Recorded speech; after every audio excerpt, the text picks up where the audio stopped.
स्लोव्हेनियाच्या ॲटन यान्शा यांना आधुनिक मधमाशी पालनाचे अग्रगण्य मानले जाते व त्यांच्या सन्मानार्थ 2017 मध्ये संयुक्त राष्ट्रांनी 20 मे हा जागतिक मधमाशी दिवस म्हणून घोषित केला गेला होता। तेव्हापासून ॲटन यान्शा यांच्या जन्मदिनी 20 मे रोजी दरवर्षीप्रमाणे याही वर्षी हा दिवस मधमाशा आणि इतर परागीकरण करणाऱ्या कीटकांच्या पर्यावरणीय महत्त्वाबद्दल जागरूकता वाढविण्यासाठी सावली वनपरिक्षेत्रात साजरा करण्यात आला।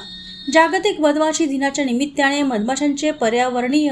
जैविक आणि आर्थिक महत्त्व अधोरेखित करण्यासाठी विविध उपक्रम राबवून शेतकऱ्यांना सेंद्रिय शेतीकडे वळण्याचे आवाहन करणे आणि आपण सर्वांनी मधमाशांचे संवर्धन करण्यासाठी पुढाकार घेणे आवश्यक आहे। फुलांची लागवड, सेंद्रिय शेतीचा अवलंब आणि स्थानिक मध उत्पादकांना पाठिंबा देणे या माध्यमातून आपण मधमाशांसाठी अनुकूल परिसंस्था निर्माण करून मधमाशांचे संरक्षण करू शकतो, असे सावली वनपरिक्षेत्र अधिकारी विनोद धुर्वे यांनी म्हटले।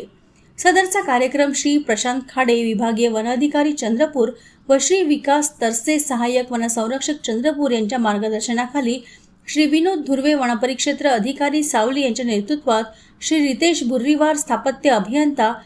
श्री श्रीराम आदे वनरक्षक राजोली, श्री महादेव मुंडे वनरक्षक सिरसी, श्री सतीश नागोसे वनरक्षक चितेगाव,